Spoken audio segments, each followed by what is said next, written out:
আজকে সেশনটা জানেন একদমই প্র্যাকটিক্যাল আঙ্গিকে আমরা কিছু বিষয় শেয়ার করব। ইতিপূর্বে যে ভ্যাট ব্যবস্থা ছিল আর বর্তমানে ভ্যাট ব্যবস্থার মধ্যে কিন্তু অনেকটা পার্থক্য আছে। এখন আপনি যদি কয়েকদিনের আগের কার্যক্রমগুলো দেখেন, বিশেষ করে গত মাসে এবং এই মাসের ভ্যাট অথরিটির কার্যক্রমগুলো দেখতে পারলে আপনার কাছে এটা স্পষ্ট হয়ে যাবে। এখানে কয়েকটি প্রেস রিলিজ হয়েছে যেখানে স্পষ্ট বলা হয়েছে যে আপনার ভ্যাটের সকল কার্যক্রম হবে এখন অনলাইন ভিত্তিক। আগে পেপার ভ্যাট রিটার্ন ছিল, বাট এটাকে কিন্তু সম্পূর্ণই অটোমেটেড করা হচ্ছে। ওগুলোকে এখন অনলাইনে এনে আপডেট করে সম্পূর্ণ অটোমেটেড ভ্যাট সিস্টেমে যাচ্ছে এনবিআর। এবং এ মাস থেকে আরো কিছু নিয়ম চলে আসছে। আপনারা দেখেছেন যে সম্পূর্ণ বিষয়গুলো এখন ই ভ্যাট সিস্টেম সেখানে নিয়ে আসা হয়েছে। তার মানে এটা কিন্তু আপডেট হচ্ছে, এটা পরিবর্তন হচ্ছে, এটা চেঞ্জেস হচ্ছে। এই জন্য মূলত আমরা এই ভ্যাটের সেশন গুলোকে বারবার নিয়ে আসি, এই বিষয়গুলোকে আপনাদের জানানোর জন্য, যারা এই ফিল্ডে কাজ করছেন আপডেট গুলো জানতে পারেন এবং ভালোভাবে সার্ভিস দিতে পারেন, প্র্যাকটিস করতে পারেন। এছাড়াও আপনি দেখবেন যে কয়েকদিনের আগের ঘটনা, যে গত মাসে আমাদের যে কাজটি হয়েছে, যে 1,15,000 ব্যক্তিকে ভ্যাটে নিবন্ধন করেছে, বড় সাফল্য, যা ইতিপূর্বে আমরা দেখিনি। এর মধ্যে কিন্তু 50% ফোর্সড রেজিস্ট্রেশন হয়েছে। অর্থাৎ এখন এনবিআর এই ভ্যাটের করজালকে বৃদ্ধি করার জন্য, পরিধিকে বৃদ্ধি করার জন্য কাজ করছে। ইতিমধ্যে 8 লক্ষ প্লাস ভ্যাট দাতা অর্থাৎ বিআইএন ধারী ব্যক্তি তৈরি হয়েছে। এজন্য যারা এই ফিল্ডে প্র্যাকটিস করি তাদের কর্মক্ষেত্র তৈরি হচ্ছে এবং এটা অতি দ্রুত বৃদ্ধি পাচ্ছে। এবং এনবিআর আরো চিন্তা করছে যে ভ্যাট কনসালটেন্ট তাদেরকে বৃদ্ধি করা যায় কিভাবে, পরিকল্পনা করে নিয়মিত এক্সাম নেওয়ার চিন্তা করছে। বিভিন্ন আঙ্গিকে দেখলে আপনি সামগ্রিকভাবে বুঝতে পারবেন ভ্যাট কতটা গুরুত্বপূর্ণ ইস্যু হতে যাচ্ছে। এবং এই প্রফেশনে যারা আসছে তারা জানে যে এটা খুবই ডিমান্ডেবল একটা পেশা। এখন কাজের অনেক ক্ষেত্র আছে। এই জন্য আমাদের ভ্যাটটাকে খুব সুন্দরভাবে, গোছালো ভাবে, আইনানুগ ভাবে এই বিষয়গুলোকে জানা প্রয়োজন। ভ্যাটের কাজ তো এখন অনেকেই করছেন, বাট সেই কাজ আর আপনি অ্যাজ এ কনসালটেন্ট হিসেবে যে কাজ করবেন, সেই কাজের মধ্যে বেসিক পার্থক্য কোথায় তৈরি করবে, এটা মনে রাখবেন। আপনি ভ্যাট সম্পর্কে আপডেট নলেজটা জানেন, সব সময় আপডেটেড থাকেন, এটা আপনার হচ্ছে এই ভ্যাটের কাজের অ্যাডভান্টেজ।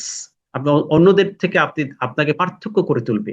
আপনি সব আপডেট ইনফরমেশন গুলো জানেন ভ্যাটের, আপনি আইনগুলোকে প্রয়োগ করতে জানেন, আইনগুলোকে জানেন, আইনগুলোকে বুঝেন। কারণ এই আইনগুলো এমন ভাবে তৈরি করা হয়েছে, দেখবেন একটি আরেকটির সাথে সাংঘর্ষিক। সেখানে কোনটি অ্যাপ্লিকেবল হবে সেই বিষয়টা আপনি বুঝে আপনার ভ্যাট রিটার্নে, অনলাইন কার্যক্রমে আপনি এটাকে অ্যাপ্লাই করতে পারেন। এই আইনকে বুঝে যদি আপনি সঠিকভাবে অ্যাপ্লাই করতে পারেন, তাহলে আপনি মূলত একজন স্মার্ট কনসালটেন্ট হতে পারবেন। আপনার পরামর্শে আপনার কোম্পানিটিও, আপনার প্রতিষ্ঠানটিও সুন্দরভাবে চলবে ইনশাআল্লাহ। তা আমরা সেই লক্ষ্য নিয়ে কিন্তু আমরা কাজ করব। আমরা সেজন্যই আমাদের কিছু বিষয় আমাদের জানা প্রয়োজন। সেই বিষয়গুলো আজকে আমরা আপনাদের সাথে শেয়ার করার চেষ্টা করব। শুরুতেই যখন এই ভিআইটি নিয়ে কথা বলি, ভ্যাট নিয়ে কথা বলি, তখন আসে আসলে ভ্যাটটা কি, ভ্যালু অ্যাডেড ট্যাক্সটা মূলত কি। দেখেন, আমাদের এর আগে কিন্তু সেলস ট্যাক্স ছিল, বিক্রয় কর ছিল। কারণ আমাদের দুই ধরনের ট্যাক্স আমরা দেখি প্র্যাকটিক্যালি, যেটা খুব ইম্পর্টেন্ট। বাংলাদেশের যেহেতু মাল্টিপাল ট্যাক্স সিস্টেম, সেখানে যেমন আপনার ডিরেক্ট ট্যাক্স আছে, সেখানে ইনডিরেক্ট ট্যাক্স আছে, সেখানে প্রপার্টি ট্যাক্স আছে। ইনডিরেক্ট যে ট্যাক্স গুলো আমাদেরকে দিতে হয় তার মধ্যে অন্যতম হচ্ছে ভ্যাট। বাংলাদেশের প্রত্যেকটি জনগণ তারা কোনো না কোনো ভাবে ভ্যাট প্রদান করে। কিন্তু এই ভ্যাটের রেসপন্সিবিলিটি, লাইবিলিটি, এই প্রত্যেকটি ভ্যাট দাতা, যারা ভোক্তা, যারা ভ্যাট পে করে, তাদের বহন করতে হয় না। মজার বিষয় হচ্ছে, ইন্টারেস্টিং বিষয় হচ্ছে, ভ্যাটের রেসপন্সিবিলিটি, দায়িত্ব, ডকুমেন্টেশন, ভ্যাট জমা দেওয়া, সকল বিষয়গুলো করে থাকে ব্যবসায়ীরা, যারা বিজনেস আইডেন্টিফিকেশন নাম্বার গ্রহণ করেছেন বা গ্রহণ করতে বাধ্য, তারাই সকল ভ্যাটের কার্যক্রমগুলো করে থাকে। এই জন্য আমরা যখন ভ্যাট নিয়ে কথা বলি তখন কথা বলতে হয় যে সকল কোম্পানি ভ্যাট রিটার্ন সাবমিশন করে তাদের নিয়ে। তাহলে প্রথমে আমাদের আগে বুঝতে হবে যে ভ্যাটটা কি। যদি অ্যাজ এ পার্সন হিসেবে চিন্তা করি, তাহলে আমার দিক থেকে যদি আমি চিন্তা করি, তাহলে ভ্যাটটা হচ্ছে এক্সপেন্ডিচার ট্যাক্স। অর্থাৎ অ্যাজ এ পার্সন হিসেবে আমি যে ব্যয়গুলো করি, যে খরচগুলো করি, যে সার্ভিসগুলো গ্রহণ করি, যে প্রোডাক্টগুলো পারচেজ করি, সেই পারচেজ এবং সার্ভিসের উপর আমাকে গভর্নমেন্ট কোষাগারে যে অর্থ জমা দিতে হয়, এটা হচ্ছে ভ্যাট। সহজ ভাষায় বলি যে অ্যাজ এ ভোক্তা হিসাবে আমাকে যে ভ্যাট প্রোডাক্টের উপর এবং সার্ভিসের উপরে। এখন মৌলিক কিছু প্রোডাক্ট বাদ দিলে আর সকল প্রোডাক্টের উপরে কিন্তু ভ্যাট আছে। এটাতে স্পষ্ট হয় যে ভ্যাটটা দুইটা বিষয়ের উপর হয়, একটা হচ্ছে প্রোডাক্ট আর একটা হচ্ছে সার্ভিসেস, তাই না? তাহলে অ্যাজ এ পার্সন হিসেবে আমি কি কি গ্রহণ করি? যেমন আমি আমার বিভিন্ন সার্ভিস নিতে হয়, আর হচ্ছে আমি বিভিন্ন প্রোডাক্ট পারচেস করি, এই তো, এর বাইরে তো কিছু নাই। সেই হিসেবে আমি ভ্যাট প্রদান করি। কিন্তু ভ্যাট নিয়ে কোনো ইন্ডিভিজুয়ালকে, কোনো ভোক্তাকে কখনো প্রশ্ন করা হবে না। ভ্যাট নিয়ে প্রশ্ন করা হবে যিনি ভ্যাট কালেক্ট করেন তাকে। সে কে? সে হচ্ছে বিআইএন ধারী ব্যক্তি, ব্যবসায়ী, যিনি আপনার কাছে পণ্যটি সেল করেছেন, যিনি আপনার কাছে সার্ভিসটি প্রদান করেছেন। ওই ব্যক্তি হচ্ছে ভ্যাটের জন্য সব থেকে ইম্পর্টেন্ট রুল প্লে করে। সে আপনার কাছ থেকে ভ্যাট কালেক্ট করে গভর্নমেন্ট কোষাগারে জমা দিবে। এজন্য ভ্যাট হচ্ছে একটি ইনডিরেক্ট ট্যাক্স, যে ভোক্তা সরাসরি কোনো রেসপন্সিবিলিটি, কোনো লাইবিলিটি বহন করে না। সমস্ত লাইবিলিটি, রেসপন্সিবিলিটি, দায় দায়িত্ব বহন করে হচ্ছে যিনি ব্যবসায়ী তিনি। তাহলে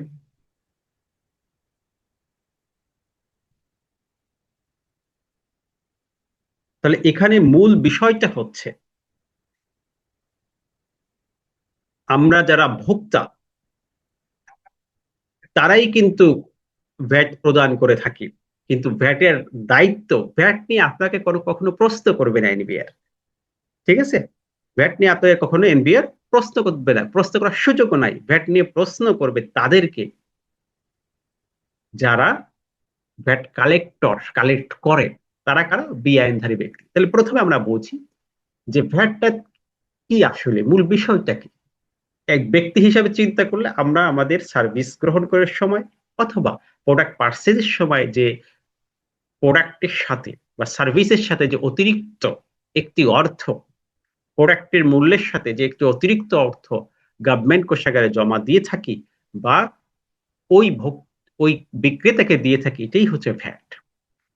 মূলত এটি হচ্ছে একটা চেইন, যেখানে আমাদের প্রোডাকশন থেকে শুরু করে সেলস পর্যন্ত বা ইম্পোর্ট থেকে শুরু করে আমার কাছে পণ্য আসা পর্যন্ত সকল ক্ষেত্রেই যে অ্যাডিশন গুলো হয়, সেই অ্যাডিশনের উপরে আমাদেরকে, ভোক্তাকে, যিনি পারচেস করেছেন, যিনি গ্রহণ করেছেন, তাকে ভ্যাট প্রদান করতে হয়। আর সেই কাজগুলো করে থাকেন যিনি বিজনেসম্যান তিনি। তাহলে আমরা সহজে বলতে পারি ভ্যালু অ্যাডেড ট্যাক্স বা মূল্য সংযোজন কর হচ্ছে একদমই ইম্পোর্ট থেকে শুরু করে ক্রেতার পর্যন্ত বা উৎপাদন থেকে শুরু করে ক্রেতার পর্যন্ত এই যে চক্রটা আছে, যে মাধ্যমগুলো আছে, সেখানে আমাদের প্রোডাক্টের সাথে যে অতিরিক্ত অ্যাডিশন হয়, অ্যাডিশনের উপরে যে ট্যাক্সটা পে করি, এটি হচ্ছে মূলত ভ্যাট। এই ভ্যাটটা কিসের উপর আরোপিত হয়? আমরা দুটি শব্দ বললাম, একটা হচ্ছে গুডস, পণ্য, এবং হচ্ছে সার্ভিস।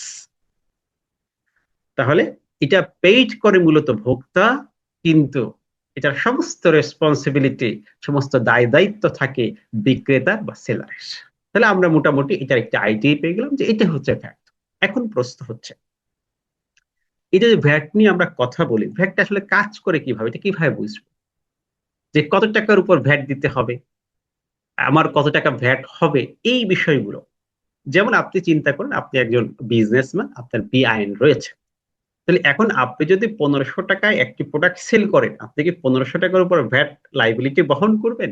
কিভাবে করবেন? এটাকে তো ভ্যালু অ্যাডেড ট্যাক্স বলা হচ্ছে, যে আপনার সম্পূর্ণ দামের উপর কোনো সম্পূর্ণ দামের উপর কোনো আপনার ভ্যাট প্রদান করতে হবে না, আপনার শুধুমাত্র প্রদান করতে হবে আপনি যেটাকে অ্যাডিশন করেছেন তার উপর। তাহলে তো ভ্যালু অ্যাডেড ট্যাক্স হয় নাকি? আর যদি আমি সমস্ত সেলসের উপর ভ্যাট দিয়ে দিতে হয়, আমাকে ট্যাক্স দিতে হয়, তাহলে তো ভ্যালু অ্যাডেড ট্যাক্স হলো না, এটা হলো সেলস ট্যাক্স। আমরা তো সেলস ট্যাক্স নিয়ে কথা বলছি না, আমরা কথা বলছি ভ্যালু অ্যাডেড ট্যাক্স নিয়ে। তার মানে আমরা যতটুকু অ্যাডিশন করব তার উপরে আমাদের যে ট্যাক্সটা দিতে হবে এটাই হচ্ছে ভ্যাট। তাহলে এখানে দুটি বিষয়। প্রথম প্রশ্ন হচ্ছে অ্যাডিশন। অ্যাডিশনটা কিভাবে নির্ণয় করতে হবে? অ্যাডিশনটা নির্ণয় করার সহজ প্রক্রিয়া হচ্ছে, আমি যে সেলস করলাম, আউটপুট করলাম, আমার sales value minus input value, তাহলে আমার অ্যাডিশনটা বের হয়ে যাচ্ছে। যেমন ধরেন, আমি যদি একটা পণ্য বা একটা সার্ভিস 1,000 টাকা সেল করি ফর এক্সাম্পল, তাহলে এই সেলসটা করলাম, এটা হচ্ছে আমার আউটপুট।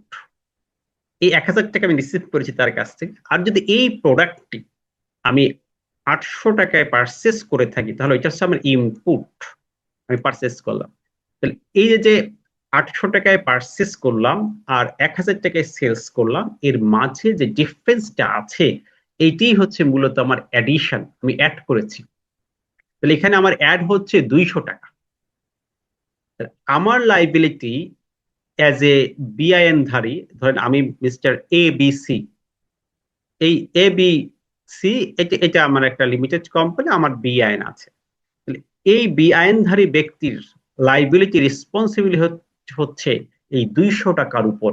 এই 200 টাকার উপর সে সঠিকভাবে ভ্যাট প্রদান করবেন।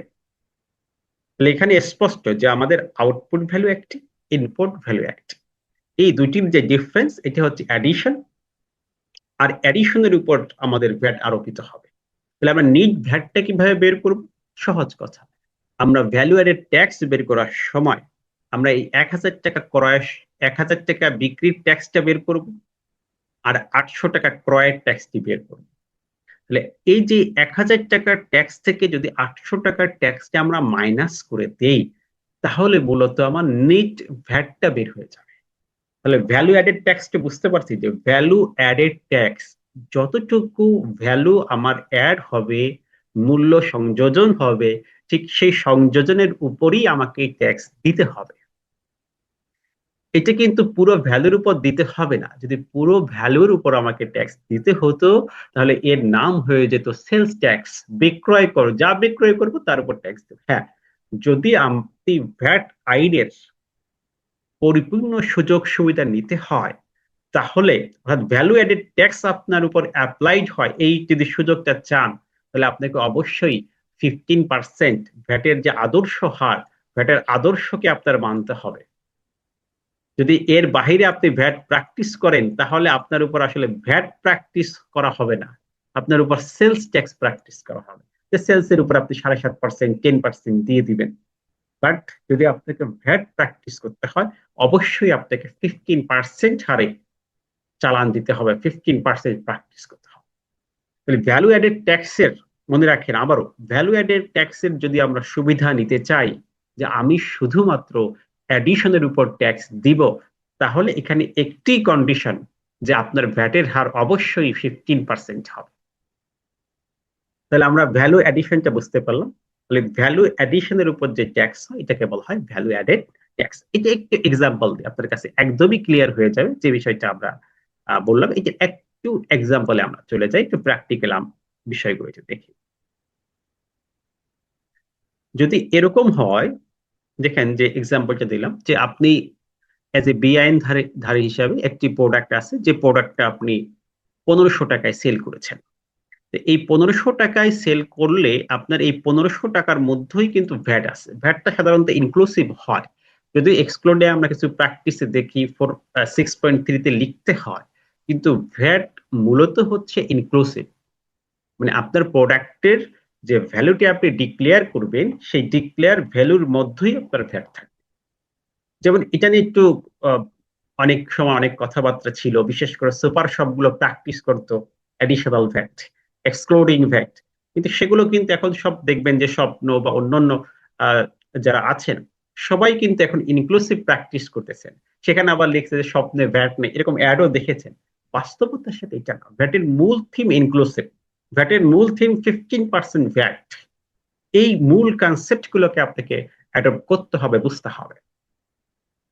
এই যে 15% আপনি ভ্যাট দিবেন 1500 টাকার উপরে, তাহলে ভ্যাট আসে কত? এই 1500 টাকা আপনার সেলস, ক্রেতার কাছ থেকে ঠিক 1500 টাকাই রাখবে। আর ভ্যাট হচ্ছে, এটাকে বলা ইনডিরেক্ট, এটা সরাসরি দেখা যাবে না। ক্রেতা মনে করবে এটা দামি 1500, তাহলে ফিলটা ভালো আসবে। আর যদি মনে করে এখানে আমি 195 টাকা সরকারকে দিচ্ছি ভ্যাট, তখন একটু অন্যরকম ফিল আসে। কারণ ন্যাচার হচ্ছে আমরা সহজে গভর্নমেন্ট ট্যাক্স গুলো দিতে চাই না, কিন্তু প্রোডাক্টের দাম দেখে না, ঠিক আছে প্রোডাক্টের দাম ঠিক আছে। আবার আরেকটি বিষয়, যদি আপনি এক্সক্লুডিং করেন, তাহলে ক্রেতার কাছে কনসেপ্টটা দেখেন। ক্রেতার মনে হচ্ছে যে এই প্রোডাক্টের দাম তো 1500 টাকা, সে চয়েস করলো। এরপরে যখন আপনি বললেন না এটা তো ভ্যাট বাদ দিয়ে এর সাথে আরো 7.5% অ্যাড হবে, তাহলে দাম এত টাকা, সে যদি ওই লেখাটা থাকতো যে দাম 2000 টাকা, তখন কিন্তু বা 1800 টাকা, তখন কিন্তু সেই প্রোডাক্ট হয়তো পছন্দ করতো না। তার বাজেট ছিল 1500 টাকা, কিন্তু সে যখন কিনলো, কেনার পরে যদি আপনি তার কাছে বলে দেন যে ভ্যাট সহ আপনার মূল্য এত, তাহলে একটু ভিন্ন রকম হয় চিত্রটা। সো সব সময় আমাদের ভ্যাটটা হওয়া উচিত ইনক্লুসিভ সব ক্ষেত্রে। এটাই মূল আইনের মূল মেসেজ হচ্ছে এটা, যদিও আমাদের এখনো সম্পূর্ণভাবে ভ্যাটের অটোমেশন হয়নি, সম্পূর্ণ সঠিকভাবে ভ্যাট প্র্যাকটিস হচ্ছে না, কারণ আইনের কিছু বৈপরীত্য রয়েছে, এ কারণেই এটা সুযোগ হচ্ছে না। সবাইকে একই আইনে বা একই সিস্টেমে ভ্যাট প্রদান করার মতো এখনো কোনো অপশন আসেনি। তবে এটা আমার মনে হয় যে এটা ডেভেলপ হবে আস্তে আস্তে, এই সিস্টেমগুলো চেঞ্জ হয়ে সব একটা সিস্টেমে আসবে। কারণ একই সিস্টেমে না আসলে এখন দেখছেন বিভিন্ন প্রবলেম সমস্যা হচ্ছে। এই নতুন যে 6.10 নিয়ে যে নির্দেশনা আসলো, সেখানেও কিন্তু সকলের সমস্যা হচ্ছে, অনলাইনে এন্ট্রি হচ্ছে না, দিতে পারছে না। এই প্র্যাকটিক্যাল বিষয়গুলো তো আমরা জানি যারা প্র্যাকটিস করি। এখানে আপনি 1500 টাকা যখন সেলস করলেন, সেখানে আমাদের 195.65 টাকা ভ্যাট ইনক্লুসিভ ছিল, প্রোডাক্টের মধ্যেই ছিল। আমরা ভ্যাট কিভাবে বের করতে হয় সূত্র মোটামুটি সবাই জানি। আর আপনি এই প্রোডাক্টটি পারচেস করেছিলেন 1000 টাকায়, তাহলে 1000 টাকার মধ্যেও 15% ভ্যাট ইনক্লুসিভ ছিল। আমরা মূল ভ্যাট দেখাচ্ছি, তাহলে এখানে ছিল 130.43 পয়সা ভ্যাট। তাহলে আমাদের প্রথম কোশ্চেন হচ্ছে, এখানে আমার অ্যাডিশন কত টাকা? তাহলে এটা হচ্ছে আউটপুট ভ্যালু 1500 টাকা, আর 1000 টাকা হচ্ছে ইনপুট ভ্যালু। তাহলে আউটপুট থেকে ইনপুট ভ্যালুর যে ডিফারেন্স হয়, এটি হচ্ছে মূলত অ্যাডিশন। তাহলে আমাদের অ্যাডিশন হচ্ছে এখানে 500 টাকা। তাহলে এই 500 টাকার উপর আমার ভ্যাট কত আসছে কিভাবে বের করব?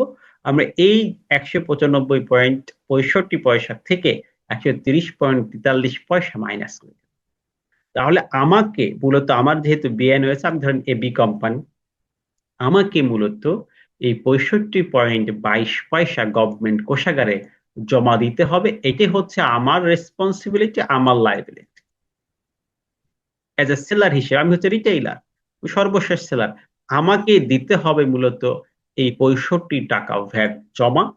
আর এই যে 130 টাকা দেওয়া আছে, এটাকে নিতে হবে রিবেট, রেয়াত। এই ভ্যালু এডিশন তখনই ভ্যালু এডেড ট্যাক্স হবে যখন আমাদের রেয়াত হবে, রেয়াতি পদ্ধতিতে হবে, রিবেট হবে। তাহলে এখানে 130 টাকা হচ্ছে রিবেট দিব আমি, আর 65 টাকা জমা দিব। তাহলে টোটালি গভর্নমেন্ট কোষাগারে এই প্রোডাক্ট থেকে ভ্যাট আরোপ হবে 195 টাকা। 195 টাকা গভর্নমেন্ট পেলেও আমাকে সরাসরি গভর্নমেন্ট কোষাগারে জমা দিতে হবে এজ এ লাস্ট রিটেইলার হিসেবে এই 65 টাকা, যেহেতু আমি 500 টাকা অ্যাড করেছি। আর এই 1000 টাকায় যে পারচেস করেছি তার উপর কিন্তু আমার আগের স্টেজে ভ্যাট পে করা রয়েছে, ওটা আমাকে অ্যাডজাস্ট করতে হবে, দেখাতে হবে।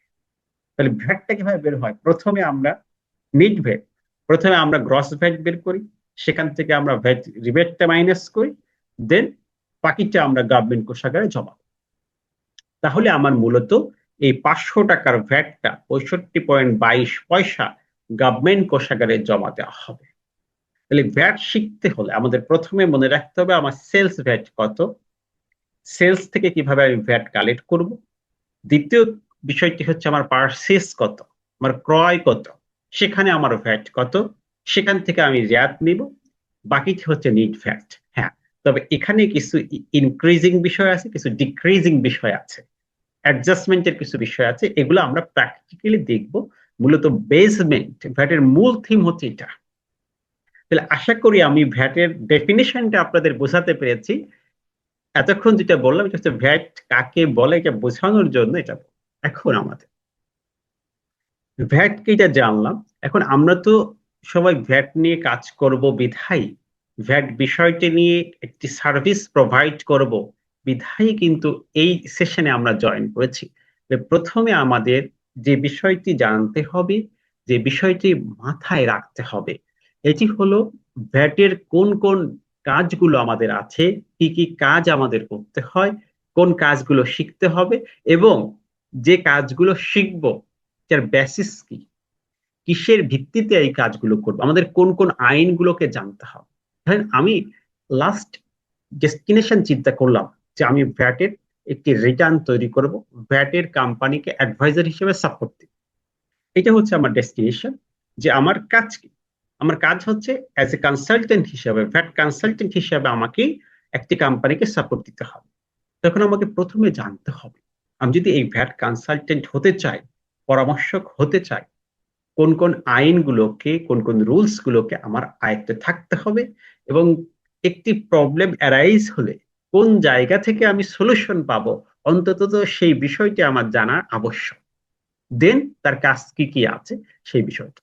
আমি এই দুটি বিষয়কে আজকে হাইলাইট করতে চাই। প্রথমত যে বিষয়টি জানাতে চাই, যে এই যে ভ্যাট নিয়ে আমরা কথা বলছি, তো এই ভ্যাট যদি আমরা বুঝতে চাই, ভ্যাটটাকে যদি অ্যাজ এ প্রফেশন হিসেবে আমরা নিতে চাই, তাহলে কোন কোন ইনস্ট্রুমেন্ট গুলো, কোন কোন ডকুমেন্ট গুলো আমাদের জানা একান্ত আবশ্যক, যার বাহিরে যে আমরা ভ্যাটকে শিখতে পারবো। প্রথমত ভ্যাটকে যদি আপনার বুঝতে হয়, তাহলে আপনাকে 1 নম্বর যে পয়েন্ট আপনাকে অবশ্যই জানতে হবে, এটা হচ্ছে আমাদের ভ্যালু অ্যাডেড ট্যাক্স এর উপরে যে আইনটি রয়েছে, value added tax and supplementary duty act 2012। সেই 12 সালের যে আইনটি আমাদের রয়েছে, সে আইনটি ভালো করে বুঝতে হবে। সে আইনে কি আছে, একটি আইনে কি থাকে, আইনে মূলত দুটি বিষয় থাকে। ম্যাক্সিমাম আইনে আপনি দেখবেন একটা হচ্ছে সেকশন, আর একটা হচ্ছে তফসিল বা শিডিউল। তা আমাদের এই যে 2012 সালে ভ্যাট আইনটি হলো, এর আগে কিন্তু আমরা 1991 সালের আইন দেখেছি। এর আগে বিভিন্ন আইন ছিল। ভ্যাট আইন তো আর একদিনই হয়নি, এটার কি হিস্ট্রি আছে, সেদিকে আমরা যাব না, সময়ও নেই। তা আমরা যদি চিন্তা করি যে ভ্যাট আইনে আসলে মূল থিমটা কি, মূল থিমটি হচ্ছে এখানে আমাদের 18টি চ্যাপ্টারে 139টি সেকশনে সাজানো হয়েছে আইনটি। এই সেকশন গুলোতে মূলত আমাদের সাবস্টেন্টিভ কথাবার্তা, মূল বক্তব্যগুলো থাকে। যেমন সেকশন 15 বলা আছে ভ্যাটের রেট, ভ্যাটের হার হচ্ছে 15%। সো এখানে মূল ইনফরমেশনটা দেওয়া আছে, কিন্তু এটা এক্সেপশন তো আছে, না সব ক্ষেত্রে 15% হবে। আবার সকল প্রোডাক্টের উপরে কি হবে 15%, না, এরকম বিভিন্ন বিষয় থাকবে। ভ্যাটের আইনে থাকে মূল কনসেপ্ট, মূল বিষয়। তা আপনি চিন্তা করবেন যে এই আইনের এক ইনফরমেশন দিয়েই কিন্তু আপনার সবার ভ্যাটের হার 15%, ঢালাও ভাবে বলার সুযোগ নাই। এই আইনের পাশাপাশি আইনের ব্যাখ্যা থাকে, বিস্তারিত থাকে। যেমন সেকশন 26-এ বলা আছে অব্যাহতি। এখন আসলে কোন কোন জায়গায় অব্যাহতি আছে, এটা কি একটি ক্ষেত্রে হবে, অনেকগুলো ক্ষেত্রে হবে। এর বিশদ বিবরণ প্রয়োজন, তালিকা প্রয়োজন। ভ্যাটের আইন হচ্ছে মূল বিষয়, আর এটার যে বিষয়গুলো তালিকা আকারে প্রকাশ করা প্রয়োজন, একটি পয়েন্টের মধ্যে একটি সেকশনে মূল কথা বলা সত্ত্বেও যেখানে অনেকগুলো পয়েন্ট চলে এসেছে, এটা তফসিল আকারে নিয়ে আসা হয়েছে। যেমন আমি প্রথম কথা বললাম, আমরা সকল ক্ষেত্রে জানি যে ভ্যাটের হার হচ্ছে 15%, কিন্তু আমাদের তৃতীয় তফসিলে বলা আছে যে এই তফসিলের আলোকে নির্দিষ্ট হারে ভ্যাট দিতে হবে। তার মানে হচ্ছে ওই 15%-এর নিচে রিডিউস রেটে আপনার ভ্যাটের একটি লিস্ট তালিকা সেখানে দেওয়া আছে, যে এই ব্যক্তির ভ্যাট হবে এত এত পার্সেন্ট। এটা 0% হয়, 1.5 হয়, 2% হয়, 5% হয়, 7.5% হয়, 10% হয়। এই যে রিডিউস রেট গুলো, এটার একটি তালিকা প্রয়োজন, এই তালিকা থাকে হচ্ছে তফসিলে। তাহলে মূল কথা ছিল সাবস্টেন্টিভ, মূল ইনফরমেশন ছিল কিন্তু আইনে। এই আইনেরই একটি, আইনে তো এই সেকশন 15-এ চাইলে সব উল্লেখ করা যেতে পারতো যে এই ব্যতিক্রম হচ্ছে এইগুলো, কিন্তু আইন কি করছে, যেহেতু বড় একটি তালিকা, এর জন্য আলাদা তফসিল করে সংযুক্ত করে সেখানে এই সেকশন 15 ব্যাখ্যাটা নিয়ে আসা হচ্ছে। তাহলে আমরা বলতে পারি একটি আইনের, যেমন বাংলাদেশে এখন বর্তমান 2000-এর মতো আইন আছে, সেই আইনগুলোতে কি থাকে, দুটি বিষয় থাকে, আবারও বলি, একটা হচ্ছে সেকশন, আরেকটি হচ্ছে তফসিল। ঠিক ধারা 55-তে আমাদের সম্পর্ক শুল্কের কথা বলা আছে, যে শুল্কের পাশাপাশি আপনাকে অ্যাডিশনাল শুল্ক দিতে হবে, ভ্যাটের পাশাপাশি আপনাকে অ্যাডিশনাল ভ্যাটও দিতে হবে। যেটাকে বলছে যে পরে না, প্রশ্নের পাশাপাশি সম্পূরক একটু প্রশ্ন করবো আমি, ঠিক ভ্যাট তো দিতেই হবে, পাশাপাশি আপনাকে অ্যাডিশনাল ভ্যাট দিতে হবে, অতিরিক্ত ভ্যাট দিতে হবে, সাপ্লিমেন্ট দিতে হবে। শুধু ওষুধ দিলেই হবে না, সাপ্লিমেন্টও দিতে হবে, অতিরিক্ত দিতে হবে। তাহলে এটাকে বলা হচ্ছে সম্পূরক শুল্ক। এটারও একটি তালিকা প্রয়োজন ছিল, এজন্য আমাদের সেকেন্ড তফসিলে, মাত্র 3টি তফসিলে আইনে, সেকেন্ড তফসিলে এই তালিকাটি সুন্দরভাবে উপস্থাপন করা হয়েছে। কিন্তু এ টু জেড সেখানে পেয়ে যাচ্ছে। এবং প্রথম তফসিলে আমরা যে কথা বললাম যে আমরা তো বলছি সকল প্রোডাক্টের উপর, সকল সার্ভিসের উপর ভ্যাট আছে। আমরা তো জানি না বর্তমানে বাংলাদেশে কয়টি প্রোডাক্ট আছে, কয়টা সার্ভিস আছে, যে জানা সম্ভব। আপনি কি বলতে পারবেন যে এই মুহূর্তে বাংলাদেশের প্রোডাক্ট সংখ্যা কয়টা? না। তবে আমরা বলি যে এই অব্যাহতি, এই পণ্যগুলোর উপরে অব্যাহতি বাকি সবার উপরে ভ্যাট আছে।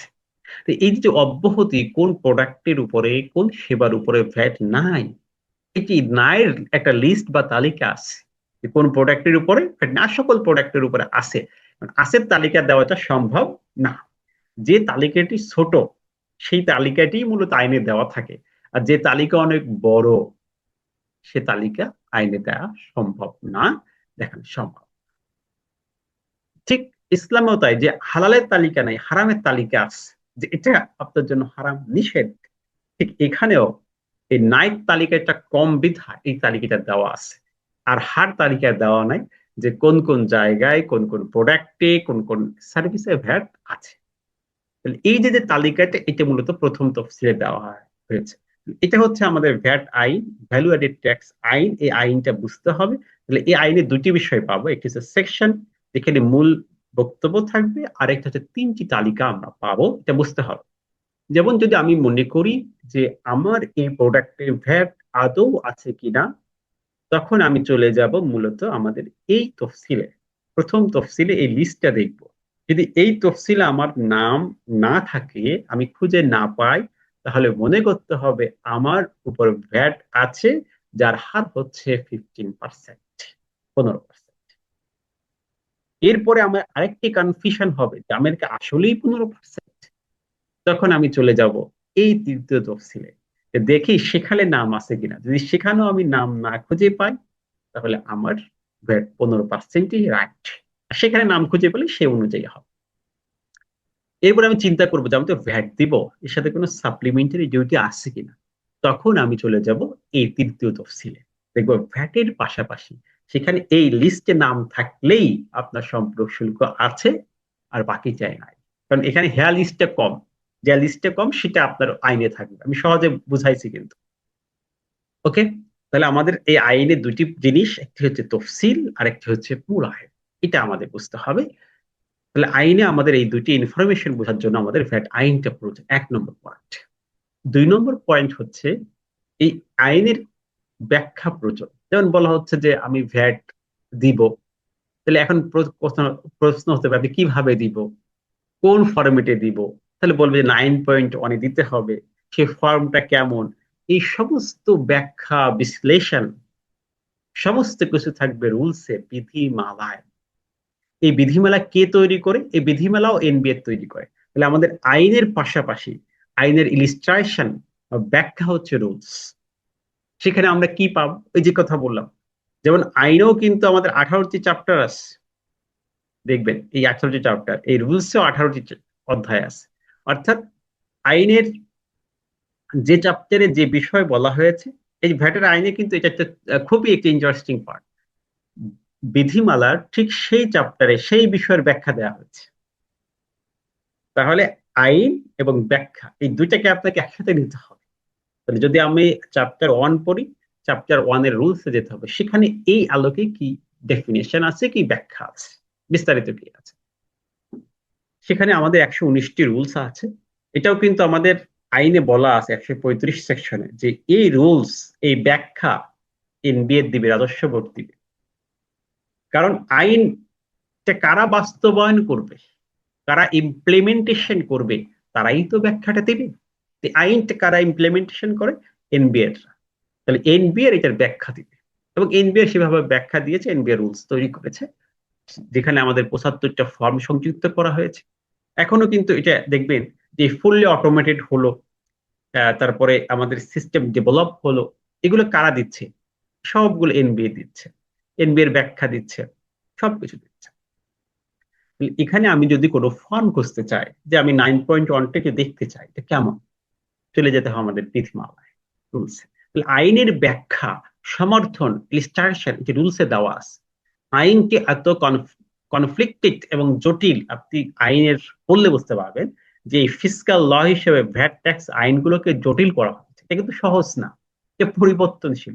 এই জন্য ফ্রাঙ্কলিন, আপনারা জানেন, কনস্টিটিউশন উপরে বিখ্যাত তার লেকচার আছে, সেখানে বলেছিল ডেট অ্যান্ড ট্যাক্সেস, যে আমি জানি না যে কখন মৃত্যু হয়ে যাবে, ঠিক তেমনি আমি জানি না যে ট্যাক্সের আইনের কি হবে, কখন যে পরিবর্তন হবে, কি হবে, এটা আমি এখনো বলতে পারি না, যে আগামীকাল ট্যাক্সটা কিভাবে চলবে, পলিসিটা কি হবে। আর ব্যাটের ক্ষেত্রে আমরা এটার একদমই প্র্যাকটিক্যাল বিষয়গুলো দেখতে পাই। তো এখানে আমাদের এই আইন থাকা সত্ত্বেও, রুলস থাকা সত্ত্বেও, প্রতিনিয়ত এই চেঞ্জেস গুলো আসে, আর এগুলো আসে মূলত এসআরওর মাধ্যমে, স্ট্যাটিউটরি রেগুলেটরি অর্ডার দেয় এনবিআর, যে এটা এইভাবে হবে, এটা আপনি অনলাইনে রিটার্ন সাবমিশন করেন, আপনার এই কাজটা করতে হবে, আপনাকে 2 দিন সময় বাড়ানো হয়, সব কিছু আপনার এই আইনটি পরিবর্তন হয়েছে, উৎসে করের ভিডিএস এর নতুন বিধিমালা হয়েছে, এই আলোকে আপনার দিতে হবে। এই যে যে প্রতিনিয়ত যে পরিবর্তনগুলো আসে, সেই পরিবর্তনগুলো আসে এসআরওর মাধ্যমে। যেমন এখন আপনি দেখবেন যে আপডেট 2025 সালে কিন্তু একটি ভিডিএস, উৎসে ভ্যাট কর্তনের বিধিমালা হয়েছে, 182 নম্বর এসআরও, ভ্যাটের হচ্ছে 182 নম্বর এসআরও, সেখানে কিন্তু এটা বলা হয়েছে। সো আমাদের এই প্রতিনিয়ত আপডেট গুলো জানতে হয়, এসআরও গুলো জানতে হয়। এজন্য আপনি চাইলে বিজি প্রেস, যেখানে এসআরওর সকল লিস্ট থাকে, সেখানে একটু ঘুরে আসবেন ওয়েবসাইটে, যে আজকে ভ্যাটের কোনো এসআরও হলো কিনা। তাহলে আপনার এই প্রজ্ঞাপনগুলো বুঝতে হলে আপনাকে এই বিজি প্রেসের ওয়েবসাইটে যেতে হবে। তাহলে আপনি বুঝতে পারবেন যে আমার নতুন কোনো এসআরও আসলো কিনা। সব কিন্তু আমাদের এসআই গুলোর সাথে সাথে কিন্তু আমাদের অনলাইনে আপডেট হয় এনবিআর ওয়েবসাইটে, বিষয়টি এরকম না। আর এই আইনগুলো সব কিন্তু আমাদের বিডি লস, এই যে আইনের একটি ওয়েবসাইট আছে, সেখানে কিন্তু দেওয়া আছে, সেটা আপনি ভিজিট করবেন। আপনাকে শুধুমাত্র আইন খাতা কলম থাকলে হবে না, ওয়েবসাইটে ভিজিট করতে হবে, যে কোনো আপডেট আসলো কিনা, কোনো আপডেট এছাড়াও আসলো কিনা। আর এছাড়াও একটি পার্ট হচ্ছে জেনারেল অর্ডার, স্পেশাল অর্ডার, এইগুলো। এছাড়া এনবিআর সময় সময় ব্যাখ্যা দেয়। যেমন আজকে আমি এনবিআর এ গিয়েছিলাম একটি ব্যাখ্যাপত্রের জন্য। ঘটনাটা আমি একটু সংক্ষিপ্ত ভাবে বলি, এটা অনেক বড়। যে এই ঘটনাটা এরকম ছিল যে আমরা ইম্পোর্টার, ইম্পোর্টার বলতে আমরা ইম্পোর্ট করে সেল দিই, তাহলে হচ্ছে আমরা ব্যবসায়ী, যে আমার ইম্পোর্ট আছে এবং আমরা ইম্পোর্টের যে প্রোডাক্টটা সেটাই সেল দিচ্ছি, তাহলে আমার স্ট্যাটাস হচ্ছে ব্যবসায়ী, 1 নম্বর পয়েন্ট। তা ব্যবসায়ী হিসাবে আমাদের আইনের এই যে উৎসেকর বিধিমালা 2025 যেটা আপডেট হলো, ভিডিএস বিধিমালা 182 নম্বর এসআরও, সেখানে এটাকে স্পষ্ট করা আছে, যদি আপনি ব্যবসায়ী হয়ে থাকেন এবং 6.3 দেন 15% হারে, অর্থাৎ আপনার ভ্যাটের হার হচ্ছে 15%, 15%, এবং যদি সেগুলো সত্যায়িত হয়, আপনার ডকুমেন্ট সবকিছু ঠিক থাকে, অনার কার্ড থাকে, তাহলে আপনার কাছ থেকে ভিডিএস কেউ কর্তন করবে না। কিন্তু ঘটনা হলো কি, আমরা আমার কোম্পানিগুলো, আমার বলতেছি মানে ক্লায়েন্টের কোম্পানি, তারা কি করে, তারা গভর্নমেন্ট প্রতিষ্ঠানগুলোতে সাপ্লাই দেয়। এখন গভর্নমেন্ট প্রতিষ্ঠানে সাপ্লাই দিলে তারা কি করে, যোগানদার হিসেবে যে 10% ভিডিএস আছে, তারা 10% ভিডিএস কর্তন করে।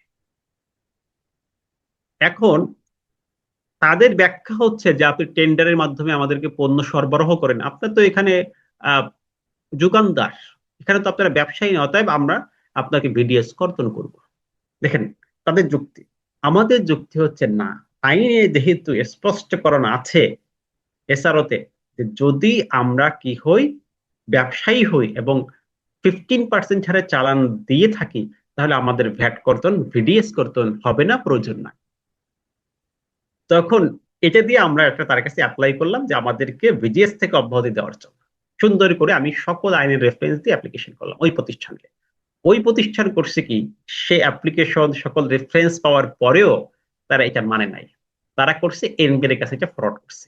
এনবিআর এর কাছে মূসক নীতি আছে, আপনারা জানেন, সেখানে ব্যাখ্যাপত্র চাইতে হয়।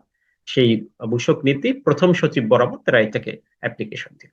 আজকে আমি সেখানে হিয়ারিং এ গিয়েছিলাম, যেহেতু আমাদের পক্ষ না তাদের পক্ষ হয়েই, যেহেতু অ্যাপ্লিকেশনটা আমাদের ফেভারে আনা দরকার, তখন আমি সকল ব্যাখ্যা দেওয়ার পরে, আইনত দেওয়ার পরে, আমাদের যে সেকেন্ড কমিশনার ছিল তিনি পজিটিভ রিপ্লাই দিলেন যে না, হ্যাঁ হ্যাঁ এই বিষয়ে ব্যাখ্যা অলরেডি আমরা করে দিচ্ছি, কারণ এই বিষয়ে অলরেডি আমাদের আলোচনা হয়েছে, ব্যাখ্যা হয়েছে। তো আপনি এখানে আপনার এই ভিডিএস কর্তন প্রযোজ্য হবে না, আমরা ঢাকা মেডিকেলকে এটা আমরা একদমই স্পষ্ট করে ওদেরকে দিয়ে দিই। তাহলে এই যে আইনের একটি ক্লজে অনেক সময়, যেহেতু আইনগুলো কনফ্লিক্টেড আমি বললাম, এটা নিয়ে কিন্তু অনেক সময় এনবিআর এর মাঝে অথবা করদাতার মাঝে বিভিন্ন ধরনের প্রশ্ন উত্থাপন হইতে পারে যে এটা আসলেই এভাবে হবে কিনা, বা আইনে তো এইটার সাংঘর্ষিক কিছু কথাও অন্য আইনে, অন্য রুলসে, অন্য এসআরওতে আছে, তাহলে আমি কোনটাকেও ফলো করব, কিভাবে আমাকে হবে, এরকম ব্যাখ্যার প্রয়োজন হয়। ব্যাখ্যা এনবিআর অনেক সময় নিজের থেকে স্বতঃস্ফূর্ত হয়ে দিয়ে থাকে, আর অনেক সময় আপনি এনবিআর এর কাছে ব্যাখ্যা চাইতে পারেন। আপনি যদি ব্যাখ্যা চেয়ে থাকেন তখন এনবিআর কিন্তু একটা রিপ্লাই দিবে, একটি ব্যাখ্যা দিবে। সেই ব্যাখ্যাগুলোই কিন্তু পরবর্তীতে আইনের মতো হয়ে যায়। আমাদেরকে অনেক বিষয়গুলো এরকম দেখবেন ইতিমধ্যে ব্যাখ্যা হয়েছে, সেই বিষয়গুলো আমাদের জানতে হয়। তাহলে ভ্যাট শিখতে হলে যেমন আপনার আইন জানতে হবে, আপনার রুলস জানতে হবে, আপনার এসআরও জানতে হবে। সকল এসআরও গুলো, এসআরও মানেই তো আইনের আপডেট, রুলস এর আপডেট। এসআরও এর মধ্যে আপনার সাধারণ আদেশ হতে পারে, স্পেশাল আদেশ হতে পারে। সাধারণত বুঝছে যে কমন ফর অল, সবার জন্য একটি আদেশ দিল, এটা সাধারণ আদেশ হয়। আর হচ্ছে স্পেশাল, যে এই অঞ্চলের জন্য বা এই সময়ের জন্য, এই একটি নির্দিষ্ট শ্রেণীর জন্য যদি হয়, এটা হচ্ছে স্পেশাল ওয়ার্ড। আর ব্যাখ্যা তো আমরা বুঝতে পারছি, তাহলে এখানে কিছু কিছু জায়গায় আমাদের ব্যাখ্যা পত্রগুলো ফলো করতে হয়। তো এগুলো সাধারণত এই বিষয়গুলো, আদেশগুলো আপনি বিজি প্রেসে বা এনবিআর এর ওয়েবসাইটে, আপনি এনবিআর এর ওয়েবসাইটে অবশ্যই তো আপনাদের ভিজিট করতেই হয় রিটার্নের সময়, যেহেতু সব অনলাইন হয়ে গিয়েছে। তারপরেও আপনারা মাঝে মাঝে, আমি তো উপদেশ দিই যে প্রতিদিন কমপক্ষে একবার হলেও আপনাকে এনবিআর ওয়েবসাইটে যেতে হবে। আর যেমন প্রতিদিন আপনাকে নামাজ পড়তে হয়, সেখানে যারা ট্যাক্স কনসালটেন্সি করে তাদের একবার হলেও হাজিরা দিতে হবে, এনবিআর ওয়েবসাইট বা আপডেট গুলো ভিজিট করতে হবে। আর অন্তত না হলে অন্তত সপ্তাহে একদিন হলেও আপনাকে জানতে হবে, যেহেতু আপনি মাস শেষে রিটার্ন দিবেন, এর মাঝে অনেকগুলো কার্যক্রম আপনাকে করতে হয়। সপ্তাহে একদিন হলেও আপনাকে ওয়েবসাইটে ভিজিট করতে হবে, এনবিআর ওয়েবসাইটে, এইগুলো জানার জন্য। থাকলে হচ্ছে আমাদের প্রতি বছর যে আপডেট গুলো হয়, যেমন এবছর অর্থ অধ্যাদেশ 2025 হলো, সেখানে আপনি ভ্যাট, ট্যাক্স, কাস্টমস এর যে চেঞ্জেস গুলো বাজেটের সাথে সম্পৃক্ত রেখে যে চেঞ্জেস গুলো হয়, বিশেষ করে ভ্যাটের হারের কিছু পরিবর্তন হয়, কিছু অব্যাহতির পরিবর্তন হয়, কিছু সম্পর্ক শুল্কের পরিবর্তন হয়, সেই বিষয়গুলোকে আপনাকে আপডেট থাকতে হবে, জানতে হবে। এরপর হচ্ছে যে এই ভ্যাট নিয়ে কিন্তু আমাদের ভ্যাটের ক্ষেত্রে সব থেকে হাইয়েস্ট যে মামলার অথরিটি হচ্ছে ট্রাইব্যুনাল, কোয়াসি জুডিশিয়াল অথরিটি। আমরা দেখেছি ভ্যাট ট্রাইব্যুনাল আছে এই আগারগাতি, সেখানে আপনি ভ্যাটের সকল মামলার হিয়ারিং করতে পারবেন এজ এ কনসালটেন্ট হিসাবে, প্রতিনিধি হিসাবে। বাট যদি এরকম কোনো কোশ্চেন অফ ল থাকে যেটা এনবিআর আইনে আছে কিন্তু ফলো করে নাই, কোশ্চেন অফ ল তৈরি হলে এটা আপনি হাইকোর্ট ডিভিশনে যেতে পারবেন কোশ্চেন অফ ল অ্যাগেনিস্ট।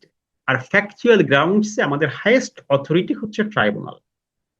যদি কোনো কোশ্চেন অফ ল থাকে, সেক্ষেত্রে কিন্তু আপনি এই হাইকোর্ট ডিভিশনে যেতে পারেন। আমরা হাইকোর্ট ডিভিশনে প্র্যাকটিস করি, ভ্যাটটা কিছু কিছু মামলা আমাদের করা হয়েছে। এই ভ্যাটের কিন্তু আমার একদম শুরু থেকে শেষ পর্যন্ত ধারণা আছে, আংশিক কোনো ধারণা নাই, কারণ হচ্ছে মোটামুটি সব জানি জানা কিছু ধারণা আছে। যেমন এই যে ব্যাখ্যাপত্র নিয়ে আমার কাজ করার এক্সপিরিয়েন্স আছে, এই হাইকোর্টে ভ্যাটের মামলা করার কিছু এক্সপিরিয়েন্স আছে। আর প্র্যাকটিক্যাল ভ্যাট রিটার্ন তো আমরা করি, এগুলার কাজগুলো করি। সো একটি পরিপূর্ণ কনসেপ্ট আছে বিধাই আমি ধরতে পারি যে ভ্যাটটা আসলে কোন জায়গায় কোন আইনটি অ্যাপ্লাই হবে, কোনটা ব্যাখ্যা আমি পাবো, কোনটা আমার জন্য গুরুত্বপূর্ণ, বা কোনটা কিভাবে আমার ভ্যাট রিটার্নে দিতে হবে, কিভাবে 4.3 সাথে রিলেটেড আইনগুলো কোনটি, এই সমস্ত বিষয়গুলো আপনাকে বুঝতে হবে। এটা বুঝতে হলে আপনাকে এই 8টি পয়েন্ট জানতে হবে। আমি বলছিলাম যে ভ্যাটের এরকম যদি এনবিআর এর সাথে একজন বেআইনধারী ব্যক্তির যদি কোনো কনফ্লিক্ট অ্যারাইজ হয় on the grounds of question of law, সেক্ষেত্রে আপনি হাইকোর্ট ডিভিশনে ফর রেফারেন্স মামলায় যেতে পারেন। তখন হাইকোর্ট ডিভিশন যে জাজমেন্ট দিবে সেটা কিন্তু আমাদের প্রেসিডেন্ট হিসাবে নজির আইন হিসেবে পরবর্তীতে ফলো করতে হবে। এটা আমাদের আছে, কারণ আইনের মেইন একটি প্রিন্সিপাল হচ্ছে যে একজনকে যদি একবার সুযোগ দেওয়া হয় সেম বিষয়ে অপরজনকে সুযোগ থেকে বঞ্চিত করার কোনো আইনগত ভিত্তি নাই বা সুযোগ নাই। জন্য আইন যখন কোশ্চেন অফ লতে একজনকে মেরিট দিবে এটা নজির হয়ে যাবে, পরবর্তীতে ওই গ্রাউন্ডসে যদি আপনি হাইকোর্টে যান অবশ্যই আপনি এটা পাবেন। সো এই কোশ্চেন অফ লতে আমাদের হাইকোর্টে যেতে হয়। এরকম একটা বই আপনারা কিনতে পারেন, ভ্যাট জাজমেন্ট 33 ইয়ার্স। সেখানে বিগত 33 বছরে কিছু জাজমেন্ট দেওয়া আছে, খুব গুরুত্বপূর্ণ বিষয়গুলো, এগুলো আপনি দেখতে পারবেন যদি আপনি সহজে বুঝতে চান ভ্যাট জাজমেন্ট গুলোকে। তাহলে এই আইনগুলোকে আমাদের প্রথমে আগে জানতে হবে। এটি হচ্ছে ভ্যাট নিয়ে আমাদের কাজ করব, আমাদের প্রস্তুতি, আমাদের প্রিপারেশন, এটা জানলেই আমরা ভ্যাটে কাজ করতে পারবো। আর যদি এটা সম্পর্কে আমাদের নলেজ পরিপূর্ণ না হয়, পরিপূর্ণভাবে বুঝতে না পারি, আপনি ভ্যাট নিয়ে ভালো কাজ করতে পারবেন না, ভালো ভ্যাট কনসালটেন্ট হতে পারবেন না। সো আমাদের সর্বপ্রথম যে যে কাজটি করা উচিত এটা হচ্ছে আমাদের এই বিষয়গুলো জানা। এবং আমি আপনাদের এই কোর্সে কিন্তু এই প্রত্যেকটি ডকুমেন্ট আমাদের কালেক্ট করা আছে। আমরা হোয়াটসঅ্যাপ গ্রুপে জানেন যে ইতিমধ্যে হোয়াটসঅ্যাপ গ্রুপ হয়েছে আমাদের 124তম ব্যাচের যে গ্রুপ এটা তৈরি হয়েছে, সেখানে আমরা এই বিষয়গুলো আপনাদেরকে দিয়ে দিব ভ্যাটের। আপনারা যাদের সুযোগ আছে আপনারা কি করবেন, যে ডকুমেন্ট গুলো কালেক্ট করে একটা ফোল্ডার করে রাখবেন। সেখান থেকে আমরা প্র্যাকটিসে যে আমি তো প্রত্যেকটি বিষয় যখন আলোচনা করব এই আলোচনার পিছনে আমি প্র্যাকটিক্যালি দেখাবো, কিন্তু এটা রেফারেন্স থাকবে, এটা আইনের অমুক সেকশনে বা বিধিতে আছে অথবা এসআরওতে আছে, যাতে করে আমাদের মিসগাইডেড না হতে হয়। ভ্যাটে এখন সব থেকে বড় সমস্যা হচ্ছে আমরা প্র্যাকটিক্যালি একটা প্রবলেম যখন পড়ে যাই তখন বুঝি না যে এটা কোথায় আমি খুঁজবো, কোন জায়গায় এটা সলিউশনটা পাবো। আমি এখানে এই বিষয়গুলো দেখিয়ে দিলাম, এখানে আপনার এই যে সলিউশন গুলো দেওয়া আছে এটাকে আমাদের ফলো করতে হবে। এখন আমরা যদি প্র্যাকটিসে যাই, ধরেন আপনি ভ্যাটে কনসালটেন্ট হিসাবে এগুলো মোটামুটি সংগ্রহ করছেন, আপনার প্রত্যেকটা সেকশন তো আর পড়তে হবে না, জাস্ট মোটামুটি আইডিয়া হয়েছে। এখন আপনি কাজ করবেন, তখন আপনি আসলে কিভাবে শুরু করবেন, কিভাবে কাজগুলো করবেন, বা আপনার কাজ কি কি, আপনার কি কি কাজ ভেটে আপনাকে করতে হবে, এই বিষয়গুলো আমাদের জানাটা একদমই প্রয়োজন। আজকে আমি খুব বেশি সময় নিব না, আমি 1 ঘন্টার সেমিনার করবো, যদিও আমাদের টাইম বেশি হয়ে গেছে। তাহলে প্রথমে আমাদের জানতে হবে আমাদের প্রতিষ্ঠানের নেচার গুলো কি কি, আমি যে যে প্রতিষ্ঠানে কাজ করি তার মূল নেচার কি। কারণ আমরা দেখি যে ভ্যাট মূলত 4টি স্তর আছে, 4টি স্টেপে ভ্যাট আরোপ হয়। একটা হচ্ছে ইম্পোর্ট স্টেজ, তাহলে আমি প্রতিষ্ঠান দেখবো যে আমি ইম্পোর্টার কিনা, তাহলে আমার ভ্যাটের নেচারটি একটু ভিন্ন হতে পারে, সেখানে ভ্যাটের অ্যাপ্লিকেশন আছে। সেকেন্ডলি হচ্ছে আমি দেখবো আমার কোম্পানির নেচার কি ম্যানুফ্যাকচারিং কিনা, উৎপাদনকারী কিনা, যে আমি যা প্রোডাক্ট পারচেস করি তাই সেল করি, নাকি যা পারচেস করি ভিন্ন জিনিস সেল করি। যদি ভিন্ন জিনিস সেল করি তার মানে আমি এটাকে উৎপাদন করি, ম্যানুফ্যাকচারিং করি, আমি এটার আকৃতি প্রকৃতি পরিবর্তন করি, তার মানেই হচ্ছে আমি এটা ম্যানুফ্যাকচারিং করি, প্রোডাকশন করি, উৎপাদন করি প্রতিষ্ঠান। তাহলে এই উৎপাদন স্তরেও ভ্যাটের আইনগুলো অ্যাপ্লাইড হয়, সেখানেও ভ্যাটের ইস্যুস গুলো আছে। আমার প্রতিষ্ঠানের নেচার গুলোকে সিলেক্ট করা খুবই ইম্পর্টেন্ট। এরপর হচ্ছে দেখবো সে ব্যবসায়ী কেনা, মানে পণ্য ক্রয় করে বিক্রি করে, দেখা যাচ্ছে সে হোলসেলার, তাহলে তিনি কিন্তু ব্যবসায়ী। তিনি রিটেইলার, তিনি ব্যবসায়ী। তিনি যোগানদার, অর্থাৎ একজনের কাছ থেকে কিনে কোটেশনের ভিত্তিতে সেল করে দেন, তিনিও ব্যবসায়িক স্তরের মধ্যেই পড়েন, ওই স্তরে মধ্যে পড়েন। ইম্পোর্টার, তিনিও তো সেল করেন, তিনিও 15% হলে ব্যবসায়িক হতে পারে, অনেক সময় বাণিজ্যিক আমদানিকারক আরেকটি বিষয় আছে। এরকম ভাবে এরা সবাই কিন্তু যারা সেলস করে, এক কথায় লাস্ট সেলার যারা আছেন তারাও কিন্তু ব্যবসায়ী স্তরেই পড়ে। শুধু আমদানিকারক আমরা ম্যানুফ্যাকচারিং কে আলাদা করে দিই, আর বাকি সবাই কিন্তু ব্যবসায়ের মধ্যে পড়েন। আরেকটা হচ্ছে সেবা স্তর, সার্ভিস প্রোভাইড, যিনি কোনো প্রোডাক্ট নিয়ে ব্যবসা করেন না কিন্তু আর কি সার্ভিস আছে, যেমন ইন্টারনেট সার্ভিস দিয়ে থাকে, আইটি সার্ভিস দিয়ে থাকে, এটাও সেবা। মানে সেখানেও কিন্তু আমাদের ভ্যাটের ইস্যুস আছে। তার মানে এই 4টি স্তরে আমাদের ভ্যাটটা বুঝতে হবে, যে আমদানি স্তরে ভ্যাটটা কেমন হয়, তার ক্ষেত্রে করণীয় গুলো কি কি আছে, সিস্টেম গুলো কি, এটাকে বোঝা। 2 নম্বর হচ্ছে উৎপাদনকারী প্রতিষ্ঠান, তাদের ভ্যাট গুলো কিভাবে হয়, সেই ইম্পোর্ট করলে ভ্যাট কিভাবে হয়, সবগুলো বোঝা। ব্যবসায়ী স্তরে ভ্যাট গুলো বোঝা, এবং লাস্ট সার্ভিস স্তরে ভ্যাট গুলো বোঝা। এই 4টি স্তরের ভ্যাট গুলো যদি আমরা এ টু জেড বুঝতে পারি, তাহলে যে কোনো ন্যাচারাল প্রতিষ্ঠান, এটা লিমিটেড হোক, যা প্রোপাইটার হোক, এটা পার্টনারশিপ হোক, তাহলে আমাদের এটা সুবিধা হয়ে যাবে। তাহলে এখন আমরা আসি প্র্যাকটিক্যালি, যে ন্যাচারাল কোম্পানি হোক না কেন, যে স্তরের কোম্পানি হোক না কেন, কিছু কমন সার্ভিস, কিছু কমন কাজ আছে যেটা আমাদের অবশ্যই জানতে হবে, যে সকলের জন্য প্রযোজ্য। আমি এখন এমন কিছু কথা বলছি যে শুধু ম্যানুফ্যাকচারিং এর জন্য না, এটা আলাদা আলাদা আমরা স্পেশালি যখন কোর্সটা শুরু হবে ক্লাসগুলো, তখন আমি ভেঙে ভেঙে দিব। আমরা তো মূলত কোর্সে আলোচনা করবো, আজকে জাস্ট হেডলাইন গুলো বলে দিচ্ছি। আজকে তো স্পেসিফিক কোনো টপিকে আমরা আলোচনায় যাচ্ছি না বা মূল বিষয়ে ঢুকছি না। তখন আমরা কোর্সে দেখাবো, আমাদের যেহেতু একদমই প্র্যাকটিক্যাল ক্লাস হবে, সেখানে আমরা একদম প্র্যাকটিক্যালি ফর্মে খাতা কলমে হিসাব করে করে আপনাদের দেখানো হবে। আশা করা যায় যদি আপনি পরিপূর্ণভাবে মনোযোগ সহকারে সেগুলো দেখেন, ভ্যাট নিয়ে আপনার চিন্তা করতে হবে। আইন যতই কঠিন বা জটিল হোক, আপনার অ্যাপ্লিকেশন আমি সহজ করে দেবো ইনশাআল্লাহ। তো আমরা যখন এগুলো চিন্তা করি, যে আমাদের ভ্যাটের কমন কাজগুলো কি কি, কি কি কাজ আমাদের করতে হয়, সকল কোম্পানির ক্ষেত্রে কিছু কমন কাজ আছে, এটা আপনার জানতেই হবে, করতেই হবে।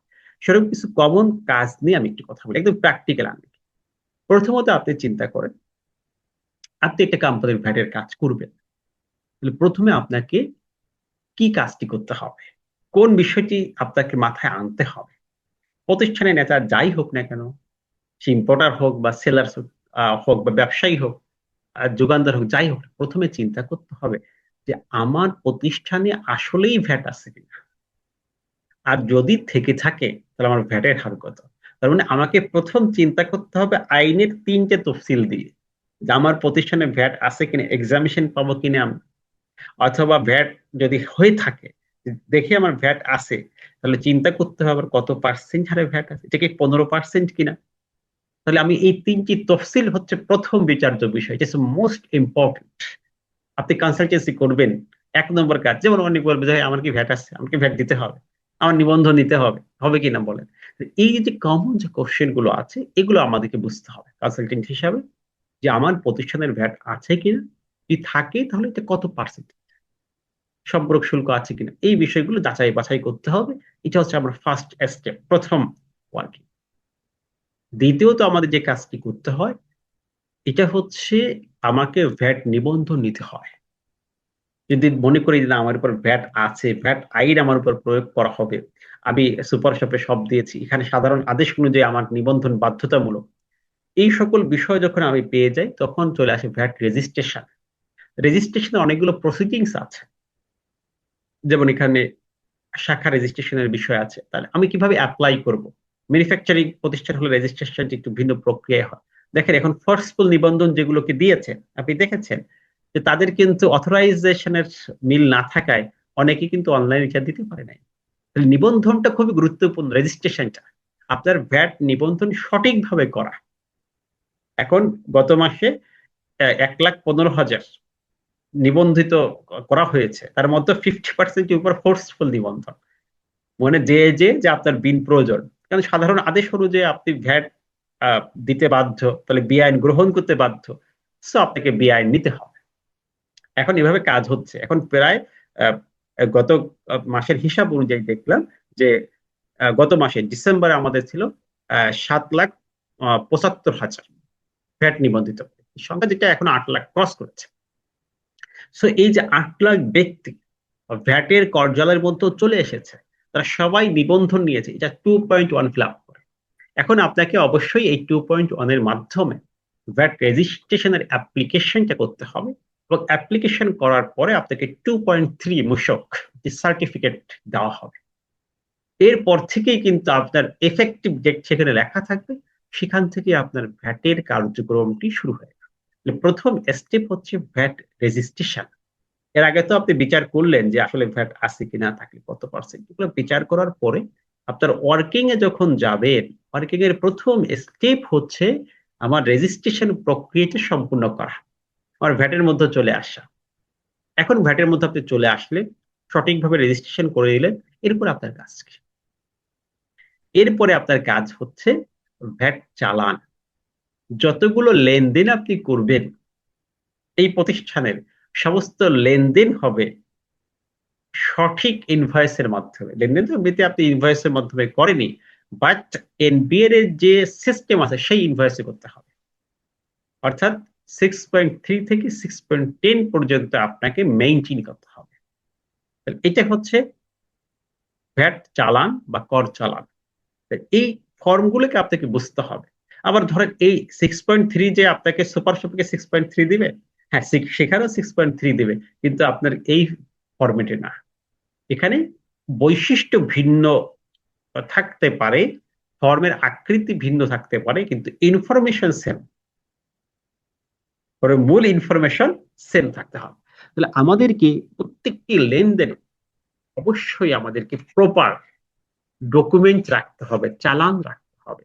সেলস এর ইনভয়েস, চালান বলতে এখানে ইনভয়েস বোঝানো হচ্ছে, রাখতে হবে। এরকম আমাদের 6.3 থেকে শুরু করে 6.10 পর্যন্ত যে চালানগুলো আছে, এই চালানগুলো আমাদের বুঝতে হবে। কিভাবে বুঝবেন? চালান সম্পর্কে তো আইনে বলা আছে, আবার বিধিতেও কিন্তু এটার ব্যাখ্যা দেওয়া আছে, তাদের একদম সুস্পষ্ট ব্যাখ্যা দেওয়া আছে এখানে। যেমন 6.3 কর চালান পত্র যেটাকে বলছি, যেটা সব থেকে বহুল ব্যবহৃত যে ইনভয়েস, এটা হচ্ছে 6.3, এটাকে আমাদের বুঝতে হয়। এরপরে চুক্তিভিত্তিক যে চালানপত্র রয়েছে, এটা 6.4। এরপর পণ্য স্থানান্তর, এক জায়গা থেকে আরেক জায়গায় নিবেন, একটা কোম্পানির পণ্য, সেক্ষেত্রে আমাদের 6.5। এরপর ক্রেডিট নোট, ক্রেডিট দাবি করবেন, বেশি দিয়ে ফেলছেন, আবার ডেবিট নোট, কম দিয়ে ফেলছেন, বেশি দিতে হবে আপনাকে।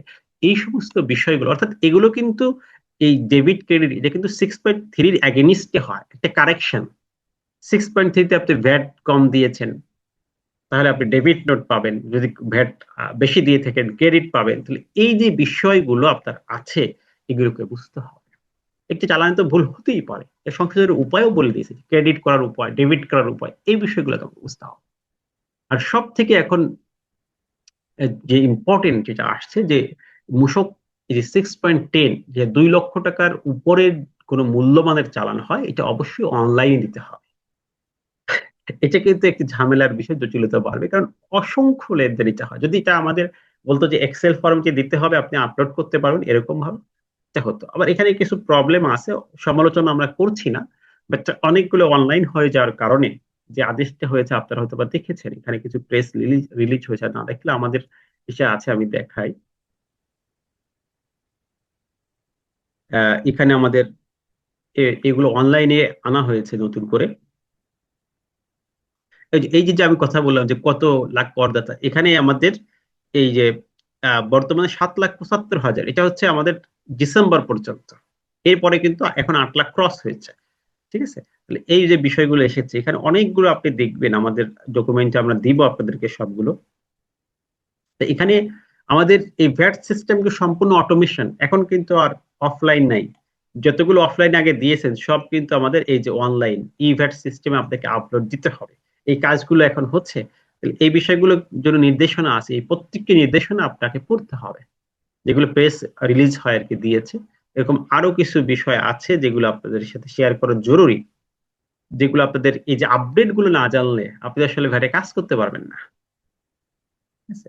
এই প্রত্যেকটা এই যে এই দেখেন, ব্যাংক অ্যাকাউন্টে রিফান্ড চালু, এটা আমরা দেখেছি যে এখন রিফান্ডের জন্য আপনার অটোমেশনে রিফান্ড হয়ে যাবে, যদি আপনি সঠিক আইনগুলোকে ফলো করেন, রিফান্ড ক্লেম করেন। এখন কত সহজ হচ্ছে, সবকিছু হচ্ছে, বাট আমাদের মেইন ফোকাসিং পয়েন্টটাকে আমাদের বুঝতে হবে, যে আমাদের এই সব অটোমেশন হচ্ছে, এই চালানগুলো সবকিছু অটোমেশনে আসতেছে, তো সেটাকে সেভাবেই মেনটেন করতে হবে। আগের মতো এখন সহজ সিস্টেম কিন্তু আর থাকছে না। আমরা প্র্যাকটিক্যাল ক্লাস যখন হবে তখন আমরা এই প্রত্যেকটি চালানপত্র কিভাবে লিখতে হয়, কোন জায়গায় কিভাবে ইনপুট দিতে হয়, একদম ভেরি প্র্যাকটিক্যাল। যেমন 6.3 আমরা 15% হিসাবে যারা প্র্যাকটিস করে তাদের কেমন হবে, যাদের 7.5% আছে, 10% আছে, তারা কিভাবে 6.3টা লিখবে, মূল্য কিভাবে লিখবে, সম্পর্ক শুল্ক কিভাবে লিখবে, ভ্যালু অ্যাডেড ট্যাক্স কিভাবে লিখবে, সবগুলো বিষয় পার্টলি আমরা একদম প্র্যাকটিক্যাল আলোচনা করব। এবং এই প্রত্যেকটি এগেনিস্টে আমাদের কিন্তু আইন আছে, রুলস আছে, এর বাহিরে আমরা যেতে পারবো না। এই যে ভ্যাট চালান সম্পর্কে আমরা 3 নম্বর কাজে আছি। 3 নম্বর কাজ হচ্ছে প্রত্যেকটি, আমরা কোন পয়েন্টে আছি বুঝতে পারছেন তো, যে আমাদের প্রত্যেকটি লেনদেন হবে অ্যাজ পার ডকুমেন্টারি, ভ্যাট চালান দিয়ে, এর বাহিরে আমাদের কোনো লেনদেন হবে না, হওয়ার সুযোগও নাই। তাহলে এটাকে আমাদের, যদি আমরা এই চালানগুলোকে বুঝে ফেলি, এই চালানগুলোই বুঝতে হবে, এই ফর্মগুলোকে যদি বুঝতে পারি, তাহলে আমাদের ডকুমেন্ট রাখা কোনো বিষয় না, সঠিকভাবে আমি ডকুমেন্টস গুলো রাখতে পারতেছি। তাহলে এই তো ভ্যাটের কাজ, মূল ফাংশন তো এটা। প্রতিদিনের যে ট্রানজেকশন, প্রতিদিনের ভ্যাটের কাজ কি, ডে টু ডে কাজ কি, এটা চালান মেনটেন করা। নিবন্ধন তো একবারই নিবেন, এরপরে নিবন্ধন নাই, ডে টু ডে কাজ হচ্ছে। 4 নম্বর পয়েন্ট হচ্ছে যে এই যে চালানগুলো আপনি দিলেন, ক্রয় করলেন বা বিক্রয় করলেন, প্রত্যেকটি জায়গায় তো চালান আছে, এই চালানগুলোকে সামারি আকারে আপনার প্রোডাক্টের, সেলস এর এবং ইনপুটের, পার্সেজের বিস্তারিত থাকবে যে খাতা, এটা হচ্ছে 6.1, 6.2, 6.2.1। আর যদি আপনার যদি সফটওয়্যার মেনটেন করার বাধ্যতামূলক হয়ে যায়, তখন তো সেখানে চলে যাও। এর বাহিরে আপনাকে এই ম্যানুয়াল যে ডকুমেন্ট গুলো আছে, বিশেষ করে ক্রয় খাতা, তারপর হচ্ছে বিক্রয় খাতা, এবং হচ্ছে ক্রয় বিক্রয় সম্মিলিত একটি যে ডকুমেন্ট, এটাও আপনার জন্য শিখতে হবে। এটা আমরা প্র্যাকটিক্যালি এই জিনিসগুলো কি হাইলাইট করে দেখাবো। তাহলে আমাদের 4 নম্বর কাজ, সিরিয়ালি দেখেন, এটা কিন্তু প্রতিদিন, প্রতি সময়, প্রতি ঘন্টায় করতে হচ্ছে না। এটা মোটামুটি সামারি 1 দিন 2 দিন পরে আপনি করে মান্থলি এটাকে একটা সামারাইজ করে ফেলতে হবে। মাসের কাজ, তো এটাকে আমরা মান্থলি ওয়ার্ক বলি। মাসের ভিতরে আপনাকে এটা করতে হচ্ছে, মাসের ভিতরেই করবেন, কারণ ভ্যাট দেওয়ার আগেই এটাকে আপনাকে সম্পূর্ণ করতে হবে। আর ডে টু ডে আপডেট থাকলে আরো বেটার। আমরা এটাকে সাধারণত উইকলি আপডেট রাখার চেষ্টা করবো, যাতে যদি কোনো ভ্যাট অফিসার আসে, রিসেন্ট ঘটনাগুলো জান। আরেকটি গুরুত্বপূর্ণ ইস্যুস হচ্ছে এই 4.3, যে আমাদের ক্রয় বিক্রয় মূল্যের যে ঘোষণা, এটা দেওয়া, ইনপুট আউটপুট কোএফিসিয়েন্ট, এটা অনলাইনে দিবেন। এখানে দেওয়ার পরে কিন্তু আমাদের অ্যাডিশনের উপর বেসিস করে অনেক সময় কমিশনার কল করে, তখন আপনাকে হিয়ারিং এ যেতে হবে। ন্যায্য বাজার মূল্যের সাথে আপনার এই ডিক্লারেশন ভ্যালুর যে সম্পর্ক, এটা ঠিক রাখতে হবে। ঠিক আছে, যে আপনার একটি আন্দাজে ডিক্লারেশন দিলে এটাকে তারা অ্যাকসেপ্ট করবে কিনা, বাজার মূল্যের সাথে এটা যায় কিনা, এই বিষয়গুলোকে কনসিডার করে আপনাকে এই 4.3 ডিক্লেয়ার করতে হবে। এটাকে বলা হয় ইনপুট আউটপুট কোএফিসিয়েন্ট। যখন আপনি নতুন প্রোডাক্ট নিয়ে আসবেন, অথবা একটি প্রোডাক্ট আগে ডিক্লারেশন করেছেন, তার 7.5% কম বেশি সেলস, অথবা মানে দাম কমবে অথবা বাড়বে 7.5%-এর বেশি, তখনই কিন্তু আপনাকে এই 4.3 নতুন করে ডিক্লেয়ার করতে হবে। তাহলে এটা কিন্তু সময় সময়ের কাজ, যখনই আসবে তারপরেই কিন্তু আমার এই ওয়ার্কটা শুরু হয়ে যাবে, যে এই পণ্যটি কয় টাকা আমি পারচেস করেছি, আমি এই পণ্যটি কয় টাকা সেলস করব, কোন কোন খাতে আমার এডিশন আসছে, কি কি মূল্য আমি এখানে সংযোজন করেছি, সবগুলো তালিকা থাকবে। ঠিক আছে, তাহলে এই যে 4.3 কিন্তু মূলত একটি ইম্পর্টেন্ট ফাংশন, বা ডিক্লারেশন। এই সেলস এর সাথে আমরা কিন্তু অ্যাকাউন্টিং এ, অডিটেড রিপোর্টে যারা লিমিটেড কোম্পানি, সেখানে সেলস এর মিল রাখতে হয়। আবার এখান থেকে যদি 7.5%-এর বেশি কম বেশি করে ফেলেন, এটাও কিন্তু আপনাকে প্রবলেম ক্রিয়েট করতে পারে। আমি রিসেন্টলি একটা হিয়ারিং এ গিয়েছিলাম, এই প্রবলেমটাই ছিল। 4.3 যে মূল্য ঘোষণা, সেখানে ন্যায্য বাজার মূল্য হয়েছে কিনা, এটা নিয়ে ট্রাইব্যুনালে আমাদের এখনো কয়েকটি প্রশ্ন আছে। এই বিষয়টাকে আমাদের উপলব্ধি করা, এই বিষয়টাকে বোঝা। আরেকটি কাজ হচ্ছে 4.3 ঘোষণা। এরপর হচ্ছে যে আমাদের মূল যে কাজটা, ভ্যাটের মাদার ফাংশন, 6 নম্বর পার্ট, যখন আমি রিটার্নে যাব, বা রিটার্নে যাওয়ার আগে যখন 6.3 গুলোকে আমি অ্যানালাইসিস করব, বা আমাদের ক্রয় বিক্রয়ের ডকুমেন্ট গুলো, তখন আমাকে একটি বিষয় খেয়াল রাখতে হবে, যে আমি এখান থেকে কতটুকু ভ্যাট ডিসকাউন্ট পাবো, ভ্যাট ক্রেডিট পাবো, ভ্যাট ক্রেডিট মানে কতটুকু ভ্যাট আমি দিয়ে এসেছি, আমি ভ্যাট থেকে, সেলস ভ্যাট থেকে আমি মাইনাস করতে পারবো, সেটাকে বলা হয় ইনপুট ট্যাক্স ক্রেডিট। ভ্যাটের কিন্তু ট্যাক্সের মতো রিবেট নয়, দুটো একসাথে রেখে চিন্তা করবেন। ট্যাক্সের রিবেট মানে শুধু ডিসকাউন্ট, আর আমাদের এখানে রিবেট মানে যে ভ্যাট থেকে ছাড় পাওয়া নয়, ভ্যাট যেটা দিয়ে এসেছেন আগের স্টেপে, সেই ভ্যাট কে আপনি ক্রেডিট নেওয়া, এটাকে বলা হচ্ছে ইনপুট ট্যাক্স ক্রেডিট বা VTS, sorry input tax credit বা রিবেট। সো আমাদের এই রিবেট গুলোকে বুঝতে হয় যে আমি আমার এই যে ইনপুট, তাহলে ইনপুট কোনটা আমি রিবেট পাবো, কোনটা রিবেট পাবো না, কত পাবো, কিভাবে সমন্বয় করব, এগুলো আমাদের একদমই প্র্যাকটিক্যাল ইস্যু। ইনশাল্লাহ রিটার্নে আমাদের খুব বেশি সময় নেই, আমি জাস্ট হাইলাইট গুলো বলে দিচ্ছি। আমরা যখন আমাদের সেশন শুরু হবে তখন আমরা এগুলোকে একদমই A to Z আলোচনা করবো। রিবেটটা খুব গুরুত্বপূর্ণ একটি ইস্যু হবে ফ্যাটের ক্ষেত্রে। এটা হচ্ছে ষষ্ঠ কাজ আপনাকে যেটা চিন্তা করতে হয়। এরপরে হচ্ছে সব থেকে যে জটিল বিষয়টি আছে, যেগুলো ভিডিএস। আমরা তো জানি যে ভ্যাটটা পে করে কে, যিনি সেলার, সমস্ত ভ্যাটের লাইবিলিটি বহন করে কে, যিনি সেলার। কিন্তু ঘটনা যখন বিপরীত হয়, যে দুইজনই লিমিটেড কোম্পানি, দুইজনই যিনি ক্রেতা তিনিই উৎস কর্তনকারী, কারণ মূল ভ্যাটের দায়িত্ব কার, ভ্যাট পে করে কে, ভোক্তা। কিন্তু আমি তো ভিডিএস করতে পারবো না, আমি বলছিলাম যে ইন্ডিভিজুয়াল ভিডিএস করতে না, কিন্তু যখন ঘটনা ঘটে যে আমি যাকে সেল দিয়েছি সেই কোম্পানি, তাহলে কোম্পানির রেসপন্সিবিলিটি, কারণ তার বিআইএন রয়েছে, তার যেহেতু বিআইএন রয়েছে তার রেসপন্সিবিলিটি বেশি, সে তো ভ্যাট কালেক্টর। সে যিনি ভ্যাট কালেক্টর, তিনি যখন ভোক্তা হিসেবে ভ্যাট কালেক্ট করেন, বুঝেন, বিক্রেতা হিসাবে না, ক্রেতা হিসাবে ভ্যাট কালেক্ট করেন, তখন এটাকে বলা হয় ভিডিএস। মানে এটা ভ্যাটের বিপরীত, কারণ ভ্যাট কালেক্ট করে কে, বিক্রেতা। কিন্তু কখনো কখনো ক্রেতা নিজেই ভ্যাট কালেক্ট করতে পারেন। সেই সিস্টেম যেটা আমাদের ভিডিএস বিধিমালা 2025 নতুন হয়েছে, এটা আপনারা অবশ্যই দেখবেন। এখানে অনেকগুলো পরিবর্তন হয়েছে, অনেক স্পষ্টকরণের বিষয় চলে এসেছে, এটা আপনাদের অবশ্যই জানতে হবে। আমি এই যে ভিডিএস বিধিমালা যেটা আছে আপনাদেরকে অনলাইনে দিয়ে দিব, এই বিধিমালাটা আপনারা দেখবেন সবাই।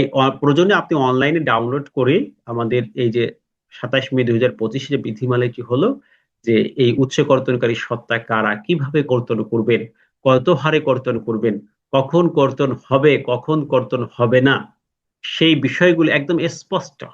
যা যোগানদারের ক্ষেত্রে উৎসে মূসক কর্তন, যে ক্ষেত্রে উৎসে মূসক কর্তন হইবে না, যেমন এই এখানের এই যে এই বিধি 5-এর আমি এই 2-এর ব্যাখ্যাটি চেয়েছিলাম, এই 2-এর ব্যাখ্যা। তাহলে এখানে আমাদের এই প্রত্যেকটি বিষয়কে অ্যাপ্লিকেশন গুলো আমাদের জানাটা খুব ইম্পর্টেন্ট। এই এই যে আমি আপডেট গুলো বলছি আপনাদের জন্য, যে আপনারা একটু দেখবেন বাসায়, তাহলে আপনাদের কাছে কনসেপ্ট গুলো আরো ক্লিয়ার হবে। ওকে, তাহলে এই ভিডিএস এর বিষয়টা হচ্ছে আপনার 7 নম্বর কাজ। আমি কিন্তু আপনাদের কাজ দিচ্ছি যে এই কাজগুলো আমরা করি, এই বিষয়গুলো আমরা শিখবো, তাহলে আমরা ভ্যাটটা আমার কাছে একদম ইজি মনে হবে, ভ্যাটটা আমার কাছে সব থেকে আসলে সহজ মনে হয়, এটা কোনো জটিল বিষয়ই না। আমরা সিস্টেমেটিক ওয়েতে শিখতে পারছি না বিধাই ভ্যাটটা জটিল মনে হচ্ছে। আসলে এই ভ্যাটটা কিন্তু খুব জটিল কোনো বিষয় না, এটা প্র্যাকটিস করবেন, একটা বিষয় ধরতে পারলে, খালি আপডেট গুলো জানলেই আপনি এই ফিল্ডে ভালো করার সুযোগ আছে ইনশাআল্লাহ। এরপরে সব থেকে লাস্ট এবং ইম্পর্টেন্ট কাজ, যেটা হচ্ছে হোমওয়ার্ক টাইপের, মানে আপনি বাসায় বসে যে কাজগুলো করবেন। এরপরে হচ্ছে ভ্যাট রিটার্ন সাবমিশনের পরে আবার মামলার কাজে চলে যাবেন, তারিখ কাজ। বাট হোমওয়ার্ক যেগুলোকে আমরা বলি যে বাসায় বা ডেস্ক ওয়ার্ক, তার মধ্যে সর্বশেষ কাজ হচ্ছে প্রপারলি এই বিষয়গুলোকে কনসিডার করে ভ্যাট চালান দেখেন, তারপর ভ্যাট ডকুমেন্ট রেজিস্টার্ড, তারপর 4.3 আপনার সেলস এর যে ডিক্লারেশন, এরপর রিবেট, ভিডিএস, সেখানে ইনক্রিজিং ডিক্রিজিং সব বিষয়কে কনসিডারেশনে নিয়ে আপনাকে অনলাইনে, মাস্ট বি, আবারও বলছি অনলাইনে, যদি পূর্বে ম্যানুয়াল দিয়ে থাকেন ওটা অনলাইনে কনভার্ট করে নিয়ে আসতে হবে, আইন সুযোগ দিয়েছে। অনলাইনে 9.1 দাখিল করতেই হবে। এটা প্রতি মাসিক একটি ওয়ার্ক, আপনাকে প্রতি মাসে এই কাজগুলো করতে হয়। কিছু কাজ দেখুন সময় সময়, কিছু কাজ দেখুন লেনদেনের সাথে সম্পৃক্ত, বাট লেনদেন হোক বা না হোক আপনাকে অবশ্যই এই 9.1 এটাকে পরবর্তী মাসের 15 তারিখের মধ্য, এটাকে বলা হয় কর মেয়াদ। এই 1 মাস, এই 1 মাসেরটা কর দিবস পরবর্তী মাসের 15 তারিখের মধ্য অবশ্যই আপনাকে অনলাইনে সাবমিশন করতে হবে, না হলে কিন্তু 2000 জরিমানা আরোপিত হয়ে যাবে। এবং পেনাল্টির আনুষঙ্গিক বিষয় তো আছেই, যে দীর্ঘদিন আপনি সাবমিশন না করেন। তাহলে আমাদের লাস্ট প্র্যাকটিক্যালি এই ভ্যাট রিটার্নটা শিখতে হয়। ভ্যাট রিটার্নটা শেখার পরে আমাদের কি কাজ? ভ্যাট রিটার্নটা প্রপার করার পরে এই ভ্যাট রিটার্নের সাথে অনেক সংশ্লিষ্ট বিষয়গুলো আছে। আমাদের যদি কোনো কনফ্লিক্ট অ্যারাইজ হয়, এই রিটার্ন নিয়ে কোশ্চেন অ্যারাইজ হয়, দেন একটি বিচারিক প্রক্রিয়া শুরু হয়। সেই বিচারিক প্রক্রিয়া আমাদের কি কি করতে হয়, অ্যাপিল ট্রাইব্যুনাল, এডিআর, এই বিষয়গুলো আমাদের পাশাপাশি জানতে হবে। কারণ আমার ইম্প্যাক্ট গুলো বুঝতে হবে। আমি ভ্যাট রিটার্ন একটা ভুল করতেই পারে, আমার ইম্প্যাক্টটা কি এটাকে আমাদের বুঝতে হবে। এই জন্য আমরা এই কোর্সটাতে, যে কোর্সটা আপনাদের সামনে আমি শেয়ার করতেছি, যে এটা আমরা একটু ভিন্ন ভাবে একদম প্র্যাকটিক্যাল আঙ্গিকে আমি ডিজাইন করেছি। এখানে আমাদের বেসিক্যালি 3জন ট্রেনার আছেন। একজন, আমি তো সুপ্রিম কোর্টে আছি, আমি কাজ করার প্র্যাকটিক্যাল অভিজ্ঞতা আছে। একজন ভ্যাট কনসালটেন্ট আছে, এনবিআই সার্টিফাইড, আর একজন আছেন রেভিনিউ অফিসার। তার মানে 3জনের কম্বিনেশন আমি তৈরি করেছি, যে একজন যারা ভ্যাটে কাজ করেন তারা কিভাবে ভ্যাটটা বুঝেন, যদি ভ্যাট কনসালটেন্ট তিনি কিভাবে বুঝেন, অ্যাজ এ লয়ার হিসেবে আমি কিভাবে ভ্যাটটা বুঝি। তিনটাকে যদি আপনি কম্বিনেশনে নিতে পারেন, 3জনের মতামত, আপনার মনে হয় যে আপনার ভ্যাটে আর 3 দিক থেকে ত্রিমুখী প্রফেশনালদের কাছ থেকে যদি আপনি কনসেপ্ট নিতে পারেন, আমার মনে হয় যে ফ্যাট সম্পর্কে আপনার একটি একদমই ক্লিয়ার কনসেপ্ট তৈরি হবে। তা আমরা এই কোর্সে কি নিয়ে আসছি দেখেন। আমাদের এটা আগামী সপ্তাহে শুরু হচ্ছে। আমাদের রাহান ভাই আছে বিটেক্স এর, এই যে এই নাম্বারটি 085, এটা একটু সবাই নোট রাখেন। এই নাম্বারে রাহান ভাইয়ের সাথে যোগাযোগ করবেন, কোর্স সম্পর্কে সে বিস্তারিত বলে দিবে। কারণ আমরা নতুন ভাবে সম্পূর্ণ সিস্টেমে যে টেকনিকাইজ কিভাবে এটাকে প্রপারলি অ্যাড্রেস করা যায়, প্র্যাকটিক্যালি শেখা যায়, সেই বিষয়গুলো হাইলাইট করে কিন্তু এই কোর্সের পরিকল্পনা করা হচ্ছে। আশা করা যায় যারা প্রিভিয়াস আমাদের পার্টিসিপেন্ট ছিলেন বা অন্য অন্য জায়গায় কোর্স করেছেন, দেখবেন যে একটু ডিফারেন্ট অ্যাঙ্গেলে এটা আপনাদের শেখানোর জন্য প্রচেষ্টা আমরা করছি। এই নাম্বারে আমাদের যোগাযোগ করবেন, এই যে 08527777680, এটা আপনাদের ওপেন থাকবে, সেখানে আপনি যোগাযোগ করবেন। আমি আপনাদেরকে আজকে যারা অংশগ্রহণ করেছেন সেখান থেকে অলরেডি আমাদের মনে হয় যে পার্টিসিপেন্ট অলরেডি, যেহেতু আজকে সেমিনার আমাদের এই ব্যাচ, আমরা হচ্ছে নিউ ব্যাচ, এই সপ্তাহে আমাদের শুরু হচ্ছে ক্লাস। আমরা যারা আজকে, এটা 4000 টাকা মূলত এখন ডিসকাউন্টের পর ফি, যারা আজকে সেমিনারে জয়েন করেছেন এর মধ্য থেকে প্রথম 15 জনকে আমরা 3000 টাকায় রাহান ভাইয়ের সাথে যোগাযোগ করে অ্যাডমিশন নিয়ে নিতে পারবেন ইনশাল্লাহ। প্রথম 15 জনকে আমরা এই সুযোগ দিব। এরপরে কিন্তু এটা অফ হয়ে যাবে, কারণ সবাইকে সুযোগ দেওয়া সম্ভব না। 15 জনকে যারা সেমিনারে অংশগ্রহণ করেছেন সেখান থেকে আপনি চাইলে 15 জনের মধ্যে আসতে চাইলে আজকের মধ্যে আপনি এটা কনফার্ম করতে পারবেন। এই কোর্সে আমি বললাম যে একটা হচ্ছে প্র্যাকটিক্যাল বিষয়গুলো, যেমন আমি এখানে একদম স্পেসিফিক ভাবে এই কন্টেন্ট গুলো আপনাকে দিয়েছি যে কোর্সে আমরা কি কি শিখবো একদম শুরু থেকে, যে মূসক কি কিভাবে কাজ করে, যেগুলো আজকে আপনি দেখালাম যে 10টি 8টি মেইন কাজ আছে। এরপর হচ্ছে এই প্রত্যেকটি, যে এই যে 6.3 6.4 প্রত্যেকটি কিন্তু আমাদের প্র্যাকটিস আছে। 4.3 নমুনা উদাহরণ, এই যে 4.3 সাথে সংশ্লিষ্ট আইন, যেমন ন্যায্য বাজার মূল্য, এই বিষয়গুলো।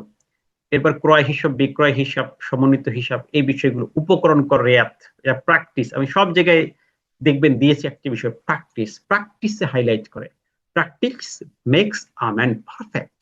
আপনাকে অবশ্যই প্র্যাকটিস করতে হবে, এর বিকল্প নাই। তাহলে এই প্র্যাকটিস গুলোকে আমি, ক্লাস হচ্ছে প্রতি মঙ্গল এবং বৃহস্পতিবার আমাদের এই উইক থেকে শুরু হচ্ছে। সো আপনাদের দেরি করার সুযোগ নাই যারা কোর্সে ইনভলভ হতে চান।